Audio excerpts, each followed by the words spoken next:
What matters is the execution. Have a bold vision, tapi be flexible in the implementation.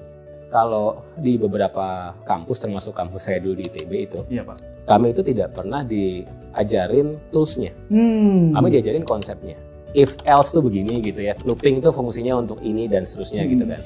Begitu misalkan disuruh tugas bikin aplikasi gitu ya, ya silakan aja mau pakai bahasa pemrograman apa, itu urusan kalian. Muhammad Fajrin Rashid adalah Direktur Digital Business Telkom Indonesia yang memimpin transformasi Telkom menjadi digital telco lewat ekosistem LEAP. Ia juga dikenal sebagai co-founder Bukalapak, unicorn pertama yang masuk bursa dengan nilai IPO 21,9 triliun rupiah, salah satu yang terbesar dalam sejarah pasar modal Indonesia. Adakah upaya-upaya untuk mendorong digital talent maupun startup di Indonesia ini bergerak ke arah field-field seperti AI dan Deep Tech? Kami pada intinya punya strategi namanya buy, build, borrow gitu ya. Wow. Dan pada intinya kami memang melihat bahwa inovasi itu bisa datang dari mana saja. Dari internal melalui hackathon, atau istilahnya kami mengencourage karyawan untuk kalau sudah punya ide, silahkan sampaikan saja kepada manajemen. Kami juga bekerja sama dengan perusahaan-perusahaan teknologi, dari mulai Microsoft, IBM. Ini untuk apa? Untuk mengencourage atau mempercepat capability tadi. Nah, yang terakhir baru kemudian buy. Nah, buy ini maksudnya bisa saja melalui MBI Ventures. Kalau melalui corporate venture capital ini, posisi kami adalah sebagai minority shareholders. Barangkali secara persentase jumlah saham minoritas lah ya, tapi kami berharap juga kemudian bisa mengetahui kira-kira capability dari startup tadi.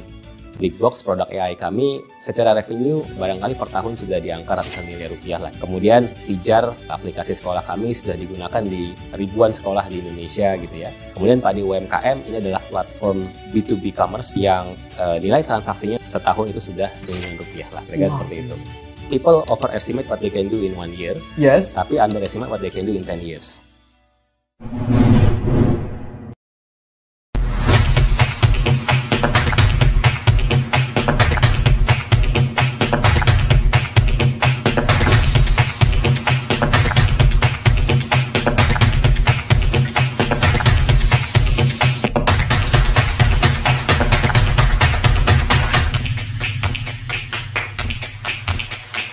Hai Hivers, senang sekali bisa berjumpa kembali di Hive Intelligence Podcast bersama saya, Romo Raido Sitorus.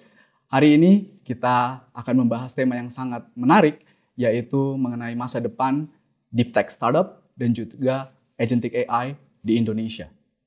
Kita juga mendapatkan distinguished speaker yang luar biasa, yaitu Bapak Muhammad Fajrin Rashid, Direktur Digital Business Telkom Indonesia.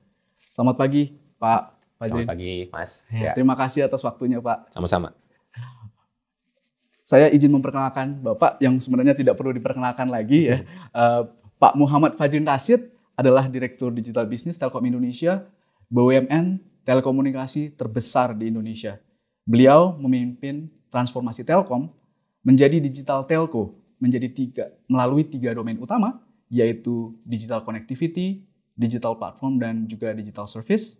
Di bawah kepemimpinan beliau, Telkom membangun ekosistem LEAP sebagai inisiatif akselerasi digital nasional. Sebelumnya, Bapak Fajrin merupakan co-founder dan presiden Bukalapak, salah satu unicorn teknologi Indonesia yang berhasil IPO di tahun 2021. Beliau juga pernah menjadi konsultan di Boston Consulting Group dan merupakan alumni ITB, Stanford GSB, dan Harvard Business School. Kini Pak Fajrin juga menjabat sebagai Endeavor Ambassador dan aktif mengembangkan talenta digital di Indonesia. Langsung saja kita ngobrol dengan Pak Fajrin hari ini. Kita tahu Pak Fajrin bahwa banyak sekali negara seperti Amerika dan Cina saat ini are racing for the era of super intelligence, Pak. Jadi negara sangat-sangat care dengan AI dan juga deep tech. Kalau boleh tahu, bagaimana Bapak melihat masa depan deep tech startup di Indonesia? Dan apakah peran pemerintah perlu digalakkan untuk mendorong deep tech startup di saat ini? Ya, I think kalau ditanya seberapa penting, ini menurut saya sangat penting. Karena beberapa teknologi tadi itu memang sudah terbukti menghasilkan value, khususnya AI. Jadi kalau kita melihat AI di Indonesia bahkan dunia, itu saya pikir sudah banyak sekali masyarakat yang menggunakan, baik itu secara langsung, individu begitu ya, ataupun melalui perusahaan, korporasi, dan lain sebagainya. Barangkali kita sendiri dan para pendengar, pemirsa sekalian juga banyak menggunakan tools-tools seperti ChatGPT, Cloud, Google Gemini, Grok dan lain sebagainya untuk katakanlah menjawab beberapa pertanyaan yang timbul begitu ya. Nah itu salah satu contoh bahwa memang teknologi itu bisa memiliki manfaat karena memang dirasakan oleh masyarakat secara langsung. Betul. Beberapa teknologi dari deep tech lainnya barangkali memang masih early atau dalam tataran riset begitu ya. Tapi saya yakin dalam beberapa waktu ke depan seiring dengan perkembangan teknologi yang semakin maju, kemudian cost yang semakin murah juga begitu ya. Itu tinggal tunggu waktu saja kalau menurut saya. Betul sekali Pak. Iya, dan beberapa tahun terakhir ini Pak memang IPO di dunia teknologi itu adalah dari startup-startup yang bergerak di deep tech dan juga AI. Jadi setengahnya itu di startup AI dan juga deep tech gitu Pak. Kalau Bapak sendiri melihat Pak bahwa startup deep tech ini perlu didukung oleh infrastruktur Pak. Baik itu mungkin data center, cyber security, network management, dan juga service-service lainnya. Kira-kira apa yang saat ini sedang dilakukan pemerintah atau secara khusus Telkom untuk mendukung startup ini, Pak? Ya, mungkin Telkom dulu ya. Jadi kita melihat memang teknologi ini lagi-lagi menjadi hal yang sangat penting. Oleh karena itu Telkom memang berperan juga atau berkomitmen juga untuk mengambil peran di sana. Beberapa yang sudah kita lakukan misalnya sebagai contoh AI. Jadi kalau sebelumnya Telkom memiliki data center, itu memang inisiatif yang sudah kami lakukan sejak beberapa tahun lalu begitu ya. Tapi mulai tahun ini data center kami ini di beberapa lokasi itu sudah menjadi apa yang disebut sebagai AI ready atau AI enabled data center. Jadi kalau sebelumnya data center itu hanya digunakan untuk meletakkan server biasa begitu ya. Sekarang sudah bisa diletakkan GPU ataupun server yang terkait dengan AI. Wow. Nah ini contoh yang sudah kami lakukan ke depan. Nah ke depan misalnya tadi kita bicara misalkan salah satu contoh deep tech lainnya adalah quantum computing begitu ya. Ini mungkin masih sangat early sekarang. Tapi kalau misalkan ternyata kebutuhan ke depan akan semakin besar, maka bukan tidak mungkin data center Telkom pun ke depan bisa ke arah sana juga begitu. I see. Nah itu dari sisi mungkin paling bawah infrastruktur gitu ya. Pak. Nah kemudian bagaimana dengan istilahnya layer-layer di atasnya begitu. Nah kami juga kemudian berkomitmen bahwa oke, kita menyediakan data center. Jadi kalau untuk perusahaan besar yang saya sudah punya GPU sendiri bisa naruh di data center Telkom. Kalau ada perusahaan yang mungkin skalanya belum terlalu besar tapi sudah punya capability AI, punya data scientist, punya AI engineer dan lain sebagainya. Nah, kami juga menyediakan GPU as a service. Jadi instead of mereka beli GPU sendiri, mungkin budgetnya tidak sebesar itu, mereka bisa menggunakan atau menyewa layanan GPU as a service yang sudah ada ya Pak GPU ya? Ada, ada. Wow. Dan tentunya lagi-lagi itu tadi bicara soal perusahaan yang sudah punya capability AI. Kalau yang belum punya gimana? Kami juga menyediakan jadinya istilahnya level aplikasi nih gitu ya. Ya kalau mau ya kita bisa bikinin aplikasi-aplikasi AI buat klien-klien ini yang sudah kami lakukan juga dengan beberapa perusahaan. Ada yang perusahaan kecil, ada yang perusahaan agak besar juga. Seperti chatbox gitu Pak? Chatbot, kemudian layanan-layanan yang sebelumnya itu dilakukan secara manual, begitu ya. Contohnya misalnya call center atau customer service. Sekarang kami memiliki layanan istilahnya AI enabled atau AI assisted call center atau customer service. Via voice gitu Pak? Sekarang masih teks, ke depan sangat mungkin voice juga begitu. Sehingga dengan cost yang tidak terlalu besar atau dengan cost yang sama bisa menangani jumlah komplain atau jumlah pertanyaan dari pelanggan lebih besar. Betul. Wow, luar biasa ya. Jadi sejauh ini Telkom sudah menyediakan fundamental untuk company-company bisa masuk dan menggunakan AI ini dengan lebih luas ya Pak di Indonesia ya. Betul, termasuk tadi startup misalnya gitu ya.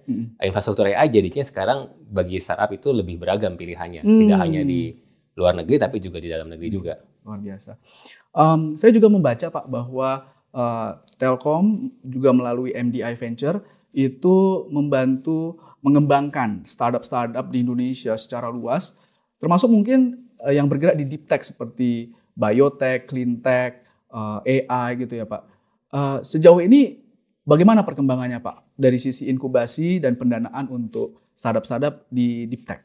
Jadi kami juga kalau kita berbicara soal pendanaan startup juga melihat tren tadi begitu ya, bahwa mungkin sampai dengan setahun atau 2 tahun lalu ini belum menjadi fokus kita gitu ya. Jadi sampai dengan 2 tahun lalu mungkin fokusnya masih di consumer tech, fintech begitu ya. Yes.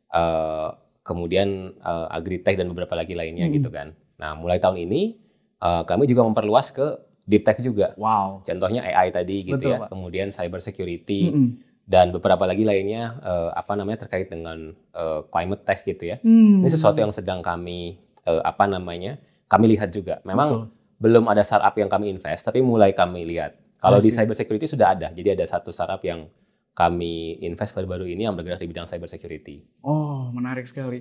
Benar Pak, jadi memang di Indonesia kita baca Pak, riset itu sebagai bagian dari GDP itu 0,28, sedangkan di Singapura udah 2% Pak. Yes. Nah, jadi penting sekali ya bagaimana perusahaan-perusahaan ini mendapatkan dorongan gitu, pendanaan. Betul. Jadi landmarknya adalah 1% biasanya. 1% ya Pak? Betul. Jadi Indonesia masih 0, sekian tadi, masih di bawah rata-rata gitu ya. Betul. Karena rata-ratanya 1, sekian persen, saya lupa. Rata-rata negara. Ya? Memang benar beberapa negara maju ada yang sudah 2%, 3%, ada yang sudah bahkan 4% begitu ya. Sehingga ini menjadi PR kita bersama karena riset ini kan itu kan tadi percentage of the GDP gitu ya. Jadi ini menjadi role buat semua pihak, baik itu pemerintah tentunya begitu ya, ataupun perusahaan-perusahaan besar yang memiliki katakanlah kemampuan secara finansial begitu ya untuk menyisihkan sebagian profitnya untuk keperluan riset jangka panjang. Betul. Ini tidak hanya untuk urusan negara, tapi untuk kemajuan perusahaan itu sendiri. Karena dengan teknologi yang semakin maju begitu ya, kalau mereka tidak mengeluarkan dana riset, maka ada kemungkinan akan disalip begitu ya oleh perusahaan-perusahaan lain yang bergerak lebih cepat. Di luar negeri ya Pak, betul. Betul. Kalau dari Telkom sendiri Pak, bagaimana strategi khusus untuk mendapatkan teknologi AI melalui mungkin akuisisi, venture builder, atau mungkin corporate venture capital, atau ada mungkin hackathon internal gitu Pak. Ya. Adakah upaya-upaya untuk mendorong digital talent maupun startup di Indonesia ini bergerak ke arah field-field seperti AI dan deep tech? Ya, kami pada intinya punya strategi namanya buy, build, borrow begitu ya. Wow. Dan pada intinya kami memang melihat bahwa inovasi itu bisa datang dari mana saja. Dari internal yang tadi disampaikan begitu ya, melalui hackathon atau istilahnya kami membebaskan atau mengencourage karyawan untuk kalau sudah punya ide, silakan sampaikan saja kepada manajemen. Jadi itu adalah internally yang kami sebut sebagai build ya, dari 3 tadi itu build. Tentu untuk ini juga kita memerlukan pengembangan kapabilitas. Jadi kami banyak juga melakukan training, ngundang speaker dan lain sebagainya. Nah itu build. Yang kedua adalah borrow. Jadi borrow ini maksudnya berpartner. Jadi kita banyak juga bekerja sama. Kami banyak juga bekerja sama dengan perusahaan-perusahaan teknologi dari mulai Microsoft, IBM. Baru-baru ini ya minggu lalu kalau saya nggak salah kami tanda tangan kerjasama dengan IBM gitu ya di bidang AI ini juga. Kemudian beberapa perusahaan lainnya begitu. Nah, ini untuk apa? Untuk mengencourage atau mempercepat capability tadi. Karena kami juga lihat bahwa ya kalau kita training internal ya barangkali bisa tapi butuh waktu. Sehingga untuk mempercepat kami juga bekerja sama dengan pihak-pihak lain, baik perusahaan dari luar maupun perusahaan dari dalam negeri, startup begitu ya. Untuk bisa mengakselerasi capability ini. Nah, yang terakhir baru kemudian buy. Nah, buy ini maksudnya bisa saja melalui MDI Ventures, melalui corporate venture capital tadi begitu ya. Pak. Kalau melalui corporate venture capital ini posisi kami adalah sebagai minority shareholders. Jadi kami investasi barangkali secara persentase jumlah saham minoritas lah ya. 10-20% begitu kan. Tapi kami berharap juga kemudian bisa mengetahui kira-kira capability dari startup tadi gitu kan. Nah, begitu kami sudah sangat yakin dengan capability si startup atau perusahaan tadi gitu ya, sangat mungkin kami mengakuisisi. Meskipun ini persentasenya barangkali lebih jarang ya akuisisi ini, karena kan kami memang harus benar-benar melihat startup atau perusahaan tadi itu lebih detail lah kira-kira seperti itu. Betul Pak. Wah, jadi sangat komprehensif ya Pak, beberapa strategi untuk mempercepat penggunaan kecerdasan artificial ini. Ingin tahu nih Pak tentang LEAP. LEAP ini kan salah satu inisiatif yang besar dari Telkom, Pak. Saya juga sudah membaca sangat banyak produknya seperti Antares, Big Box, Netmonk, OCA, dan Padi UMKM, serta Pijar Sekolah untuk digital skills. Boleh diceritakan nggak Pak beberapa pencapaian atau inisiatif yang akan dilakukan ke depannya, Pak? Ya, Jadi LEAP adalah umbrella branding untuk build tadi. Jadi tiga strategi itu. Iya Pak. Untuk yang build dan produknya digital, maka kami punya umbrella branding namanya LEAP tadi begitu ya. Di dalam LEAP tadi benar ada beberapa produk yang terkait dengan AI namanya Big Box, produk yang terkait dengan sekolah namanya Pijar, produk yang terkait dengan UMKM namanya Padi UMKM dan lain-lain. Masing-masing punya achievement sendiri begitu ya. Sebagai contoh, Big Box produk AI kami secara revenue barangkali per tahun sudah di angka ratusan miliar rupiah lah, kira-kira seperti itu. Kemudian Pijar, aplikasi sekolah kami sudah digunakan di sekian ribu lah ya, ribuan sekolah di Indonesia gitu ya. Kemudian Padi UMKM ini adalah platform B2B commerce, jadi platform yang menghubungkan perusahaan besar sebagai buyer dan UMKM sebagai merchant yang nilai transaksinya tahun ini atau setahun itu sudah triliunan rupiah lah, kira-kira seperti itu. Nah, jadi ini adalah produk-produk yang memang kami kembangkan dengan tujuan untuk menghasilkan impact, tapi juga profitability yang clear juga begitu. Kami nggak seperti mungkin zaman dulu startup ada yang bakar uang, yang penting top line, enggak. Kami setiap produk ini tetap kami pantau dan kami targetkan in terms of profitability, tidak hanya dari sisi top line saja. Oke, jadi unit cost-nya sangat diperhatikan ya Pak di setiap produk ini ya? Betul. Wah, luar biasa. Sekarang itu Pak, mungkin Bapak tadi sudah menyebutkan tentang ChatGPT, Cloud. Ada beberapa perusahaan yang membuat agentic AI Pak. Artinya bisa booking tiket, robotnya jalan sendiri atau AI-nya jalan sendiri. Kemudian kita tinggal diam sambil mengamati di browser gitu Pak. Dan juga ada multi agent Pak. Jadi satu AI agent tadi, operator kalau di Open AI itu bergerak bersama dengan agent lainnya gitu. Bapak sendiri melihat perkembangan ini, seberapa excited kita bisa melihat perkembangan teknologi ke depannya nih Pak? Pastinya sangat excited ya. Jadi kalau bicara buat teman-teman gitu ya, kalau bicara soal AI, generative AI saja gitu ya. Ini hanya text based saja gitu ya. Kita bertanya sesuatu, kemudian dijawab lah ya, kira-kira seperti itu gitu kan. Misalkan kalau dalam kasus tadi gitu ya, saya mau cari tempat tujuan gitu ya, tempat tujuan wisata, tolong kasih ide gitu ya. Mungkin dikasih ide, oke, Anda bisa berwisata ke Bangkok, Kuala Lumpur, Singapura dan lain sebagainya gitu kan. Nah dengan agentic AI itu one step further, tidak hanya teks tapi kemudian sampai ke real action gitu kan, dimana bahwa tolong booking, saya sepertinya tertarik dengan Thailand gitu ya, tolong bookingkan tiket ke sana gitu kan. Dan kemudian dia akan ya apakah crawling ke situs yang misalnya disuruhnya cari tiket paling murah, ya dia akan melakukan itu gitu kan. Nah itulah bedanya agentic AI dengan Gen AI gitu ya. Tentu ini menjadi menarik karena apa? Karena artinya kapabilitas AI ini semakin besar dengan potensi, saya sebut potensi cost yang semakin efisien gitu ya. Kenapa saya masih katakan potensi? Karena ini masih early stage nih. Jadi kadang-kadang early stage itu ada potensi misalnya kesalahan gitu ya. Wah ini ternyata yang di booking bukan yang paling murah nih gitu ya. Jadi masih ada seperti itu. Tapi over time yang namanya AI itu biasanya dia akan terus merefine hasil hasil pekerjaannya. Sama seperti ketika ChatGPT atau Claude di awal-awal itu banyak isu yang namanya halusinasi. Jadi kadang-kadang kita nanya apa, jawabnya apa gitu kan. Tapi dia semakin kesini semakin berkurang. Jawaban yang diberikan oleh AI ini semakin lama semakin cerdas lah, saya katakan seperti itu gitu kan.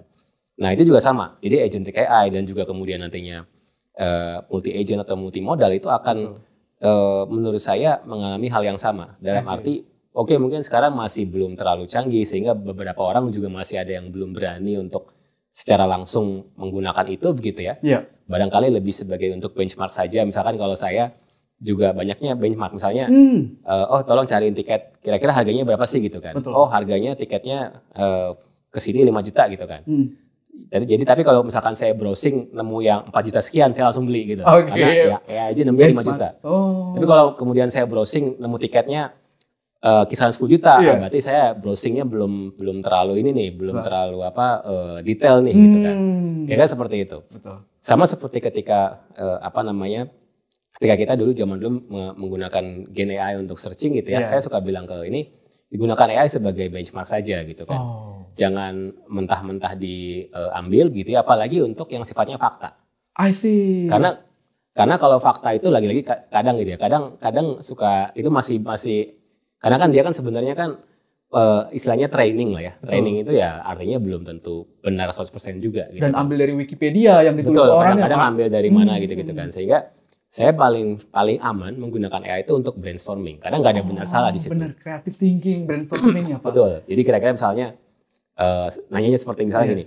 Kira-kira apa ya yang akan kamu lakukan kalau kamu diminta untuk menyiapkan strategi untuk Telkom 5 tahun ke depan gitu kan. Kayak gitu lah. Oh, ya itu kan akhirnya kemudian kita brainstorming. Oh, ini kayak make sense, yang ini nggak make sense dan seterusnya gitu-gitu. Oh, menarik sekali Pak Fajrin. Ya, nyambung tadi Pak tentang strategi Pak. Bill Gates bilang bahwa kita kadang-kadang itu underestimate apa yang bisa dicapai dalam waktu singkat dan menengah, tapi overestimate yang bisa dicapai dalam jangka panjang gitu Pak. Kebalik ya. Saya kembali, sorry nervous Pak ya. Jadi yang benar tuh apa ya Pak? Jadi people often overestimate what they can do in 1 year, tapi underestimate what they can do in 10 years. Betul. Thank you Pak Fajrin untuk koreksi. Nah, bicara tentang itu, Indonesia sebenarnya udah mempersiapkan untuk jangka panjang Pak, yaitu roadmap nasional untuk AI. Bapak sendiri melihat roadmap nasional untuk AI ini seberapa komprehensif dan seberapa detail untuk kita laksanakan Pak? Saya melihat sekilas memang saya belum baca detail sekali begitu ya. Poin-poinnya sudah di sana. Nah, tinggal sebenarnya yang paling penting adalah roadmap is good gitu ya. Tapi again sama seperti teman-teman startup, kalau dalam dunia startup itu ada istilah juga what matters is the execution. Jadi punya roadmap itu bagus, penting begitu ya untuk kita mengetahui visi jangka panjang segala macam. Tapi kemudian bagaimana kita bisa mengimplementasi begitu ya sehingga kita tetap dalam koridor dan kemudian bisa mencapai tadi. Jadi ada juga kalau yang ini saya quote lupa dari siapa gitu ya. Tapi kira-kira have a bold vision, have a great vision, tapi be flexible in the implementation. Kira-kira seperti itu. Jadi misalkan roadmap Indonesia 2045-nya X katakanlah gitu ya. Atau misalnya in terms of the numbers GDP-nya sekian gitu kan. Nah, mungkin kita punya strategi A, B, C, D ke arah sana. Tapi begitu kemudian kita melihat di tengah jalan, ini yang A ini salah, atau nggak make sense, atau susah diimplementasi, kita kemudian bisa fleksibel untuk mencari-cari cara lain untuk bisa menuju ke arah yang sana. Sehingga yang paling penting sebenarnya adalah bagaimana setiap elemen, pemerintah, kemudian pihak swasta, akademisi, dan lain sebagainya itu bisa berkolaborasi bersama untuk bisa mencapai tujuan tadi itu. Iya Pak. Berarti roadmap penting, tapi kita harus fleksibel juga ya Pak. Betul. Jangan terpaku pada roadmap saja gitu. Betul. Sama seperti teknologi tadi ya. Misalkan kita sekarang bicara soal AI ini penting, atau tadi misalkan climate tech penting gitu ya. Tiba-tiba ada sesuatu hal yang baru yang kita belum sekarang antisipasi gitu ya. Yang dalam 2-3 tahun ke depan ternyata menjadi penting gitu ya. Nah kita harus fleksibel juga bahwa ini kayaknya penting juga.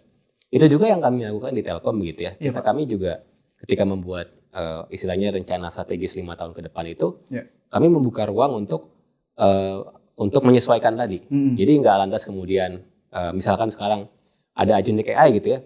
Tapi kan kita belum pernah di dokumen planning kita tahun lalu nggak pernah ada nih kata-kata agentic AI gitu kan. Bukan berarti itu kita nggak bisa. Kita bisa saja. Kemudian untuk kita put investment di sini begitu ya. Ada prosedur-prosedur tapi yang harus dipatuhi, tapi itu dimungkinkan. Wah, luar biasa Pak. Menarik sekali rekan-rekan bahwa Telkom sangat agile dan nimble ya untuk melihat tren-tren yang penting di dunia teknologi saat ini. Nah, kita mungkin boleh beralih ke bidang human capital Pak. Jadi saat ini tentunya marak sekali orang bicara tentang ingin dapat kerjaan Pak. Iya, mereka pengen lulus dan kemudian dapat kerjaan. Kemudian kalau dari sisi programmer, ada yang bilang Pak, dengan adanya AI nggak usah belajar coding lagi deh. Tapi ada juga yang bilang justru dengan AI harus belajar coding biar bisa review Pak. Kalau Bapak sendiri melihat munculnya agentic AI, generative AI, dan ada platform no code, low code ini Pak, sebenarnya kita itu harus makin belajar programming atau enggak sih Pak? Kalau menurut saya balance antara keduanya. Analoginya mungkin seperti kita belajar kendaraan gitu ya. Zaman sekarang kendaraan hampir semua matic lah ya, kan seperti itu. Tapi punya pengetahuan soal pindah gigi dan lain sebagainya itu menurut saya tetap sesuatu yang penting. Oke. Mungkin tidak urgent banget begitu ya. Iya. Kalau kita naik mobil atau motor sekarang ya udah matic semua, tinggal gas rem aja gitu misalkan seperti itu begitu ya. Tapi paling nggak memberikan kita bahwa oh ya kadang-kadang memang ada pindah gigi secara otomatis itu ada gasnya ntar ada pelan-pelan seperti itu gitu kan. Oh. Nah jadi tapi di saat yang sama gitu ya, kita tetap harus mempelajari, misalkan kita belinya mobil atau motor matic, ya kita harus mempelajari ini tombolnya yang mana sih gitu kan. Nah jadi kalau kita belajar mobil manual saja, betul. Tiba-tiba kita disuruh nyupir kendaraan baru yang matic, mungkin kita bingung juga. Betul Pak. Nah jadi menurut saya balance antara keduanya. Oke. Makanya kalau di beberapa kampus, termasuk kampus saya dulu di ITB itu, iya Pak, kami itu tidak pernah diajarin toolsnya, kami diajarin konsepnya. Jadi konsepnya. Jadi bahwa ini if else tuh begini gitu ya, maksudnya in terms of algorithm, kalau begini looping itu fungsinya untuk ini dan seterusnya gitu kan. Begitu misalkan disuruh tugas bikin aplikasi gitu ya, ya silakan aja mau pakai bahasa pemrograman apa itu urusan kalian. Oh, belajar sendiri ya Pak? Belajar sendiri. Iya. Nah jadi kemudian ada yang kemudian milih bahasa pemrograman tertentu yang sesuai dengan kapabilitas mereka gitu kan. Nah sehingga dengan konsep yang dapat tadi gitu ya, katakanlah tadi disuruh ngendarin apapun ya tinggal belajar dikit kemudian bisa. Kayak gitu. Okay. Kalau kita hanya misalnya selama seumur hidup misalnya ngendarain mobil sedan matic saja, tiba-tiba suruh ngendarain jeep manual nggak akan bisa. Betul. Kayak gitu lah. Oke. Nah makanya lagi-lagi yang penting buat programmer dan siapapun sebenarnya adalah harus punya memang growth mindset istilahnya gitu ya, mental pembelajar. Bahwa sekarang ada tools assisted coding seperti ini gitu kan. 5 tahun lagi mungkin ada hal yang berbeda lagi. Sehingga kemudian kita juga, tapi karena kita konsepnya sudah tahu, ya tinggal kita belajar dikit, kemudian dapat dan kemudian bisa mengimplementasikannya. I see. Oke, wah menarik banget ya Pak. Jadi di saat kita belajar, tetap harus belajar, tapi kalau ada software baru atau bahasa baru, mungkin kita bisa cepat betul. Konteksnya kalau kita cari tahu kalau ya Pak. dalam istilah ininya kan suka ngulik gitu ya, jiwa suka nguliknya, jiwa suka explore-nya begitu. Itu yang menurut saya penting dimiliki. Oke. Wah, terima kasih Pak Fajrin. Nah, ini terkait tadi Pak kita sudah bicara soal digital skills, kemudian juga mungkin bahas lagi Pak tentang sesuatu yang sangat-sangat relevan saat ini Pak, bahwa banyak sekali kegiatan ekonomi dan bisnis itu dipengaruhi oleh geopolitik tension, Pak. Tiba-tiba permintaan dari Cina menurun, dari Amerika mungkin tertahan gitu, Pak.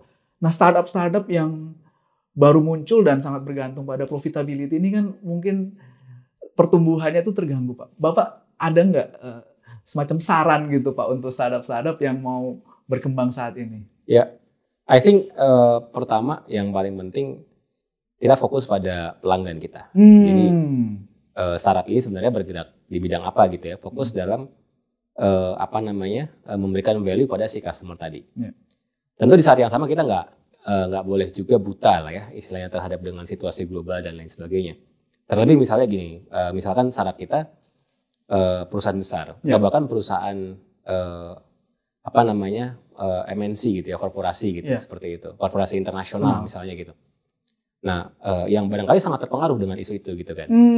Apalagi kalau kita startup yang bergerak di bidang ekspor impor misalnya. Wah. Dengan tarif segala macam mungkin ada perubahan. Nah, jadi kita paling tidak harus mengerti atau mengikuti isu besar gitu ya untuk kira-kira nggak harus detail banget, tapi paling nggak mengetahui sebenarnya impact-nya apa sih gitu kan. Oke, Pak. Bahwa misalnya impact sekarang nih ada kemungkinan harga-harga akan lebih mahal misalnya gitu. Betul. Ya. Nah, kita lihat impact-nya ke dalam bisnis kita seperti apa. Apakah kita banyak berhubungan dengan ekspor impor atau enggak gitu ya. Kalau mau lebih canggih lagi bikin semacam sensitivity analisis gitu ya, kayak gitu lah. Tapi minimal paling enggak mengetahui bahwa ini kita banyak nih produk supplier kita dari China misalnya. Ada kemungkinan kalau misalkan ini terus nih supplier dari China ini akan kesulitan nih, kita harus cari alternatif supplier dari negara lain misalkan kayak gitu. Nah itu, tapi tetap jangan lupa juga yang di depan mata bahwa customer kita segala macam gitu-gitu ya. Karena kalau misalnya bisnis kita kemudian tetap fokus menghadapi menyelesaikan masalah dari pelanggan, Betul. kemudian kita bisa tumbuh, maka ya that's the matter of time aja sebelum kemudian bisnis itu ada yang kemudian tertarik untuk invest dan lain sebagainya. Oke, menarik banget Pak. Wah, ini filosofi yang penting sekali untuk mungkin teman-teman startup bisa lihat ya, fokus to customer. Kemudian ini Pak, pertanyaan terakhir Pak. Bapak dulu sudah berhasil membangun startup dan saya dengar Bapak mulainya dari jualan mie ayam ya Pak ya. Kemudian sekarang memimpin digital bisnis di perusahaan BUMN telekomunikasi terbesar Indonesia. Kalau misalkan Bapak kembali ke your younger self gitu Pak, what would you advise your younger self during that time Pak? Barangkali yang paling penting tetap sama gitu ya. Tetap sama ya Pak? Iya, karena sebenarnya ya tadi misalkan jualan mie ayam gitu ya. Iya. Saya jualan mie ayam sama teman-teman, jadi nggak sendiri lah. Tapi itu kemudian saya benar-benar jadikan pelajaran. Kenapa? Karena yang jualan mie ayam itu 20 orang kira-kira lah ya. 20 orang ini satu kosan lah. 20-an lebih lah gitu ya. Nah, tapi karena 20-an orang, itu malah jadi less accountability. Karena merasa, masih ada sinilah, masih ada sinilah, kayak gitu lah.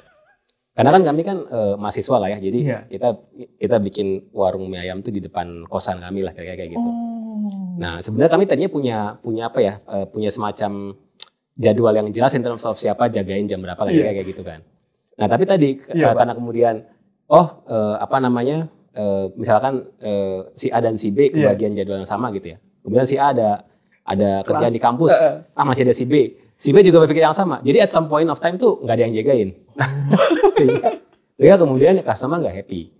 Jadi ini mau warung mie ayam tutup kayaknya gitu kan. Iya. Nah, jadi itu kemudian jadi pelajaran bagi kami gitu ya, nggak hanya saya tapi kami semua yang ada di sana, bahwa ya kalau mau bisnis harus jelas pembagian tugasnya gitu kan. Sehingga itu kemudian lesson itu saya bawa ketika kemudian bikin Bukalapak dengan teman-teman. Harus ada accountability yang jelas nih gitu. Governance system gitu ya Pak ya. Betul. Accountability. Nah, tentu di Bukalapak saya belajar banyak sekali dari awal sampai dengan IPO gitu ya. Dan banyak hal itu yang kemudian saya pelajari, yang kemudian saya juga coba terapkan di Telkom. Jadi kalau menurut saya ada istilahnya, makanya you either success or you either learn gitu kan. Wow. Jadi kalau misalnya kita bisnis berhasil ya alhamdulillah gitu ya. Kalau bisnis atau pekerjaan kita gagal, ya yang paling penting adalah kita lihat apa yang menjadi sumber kegagalan itu, jadikan itu sebagai pelajaran supaya kita nggak mengulangi di kemudian hari. Wah, betul, luar biasa Pak Fajrin. Terima kasih advice-nya nih Pak. Jadi keep doing and keep innovating ya Pak. Karena kalau kita sukses bagus, tapi kalau gagal itu bisa dijadikan pelajaran ya Pak. Ya. Luar biasa. Terima kasih banyak Pak Fajrin. Ini saya juga dikoreksi tadi Pak. ini memang luar biasa Pak Fajrin ya, sangat tajam. Ini Bill Gates-nya jangan salah quotes-nya ya guys. Ambil yang quotes-nya dari Pak Fajrin. Terima kasih waktunya Pak. Saya tahu Bapak sangat sibuk. Kemarin juga ini sebulan Pak saya coba untuk kontak Bapak. Ini baru dikasih dapat waktunya sekarang. Senang sekali bisa bicara dengan Bapak dan semoga Bapak nanti mungkin berkenan untuk ngobrol-ngobrol lagi di podcast kami ke depannya. Tentu saja. Terima kasih Pak Fajrin. Sama-sama. Teman-teman Hivers, demikian podcast kita dengan tamu kita yang sangat spesial, Bapak Muhammad Fajrin Rashid. Semoga teman-teman mendapatkan insight yang luar biasa, sama seperti saya, belajar banyak dari diskusi ini. Dan teman-teman semakin terbiasa dengan teknologi AI, pacu terus keingintahuan dan belajar terus bagaimana memanfaatkan teknologi AI ini untuk masa depan Indonesia, masa depan teman-teman dan kita semua. Terima kasih, bye-bye.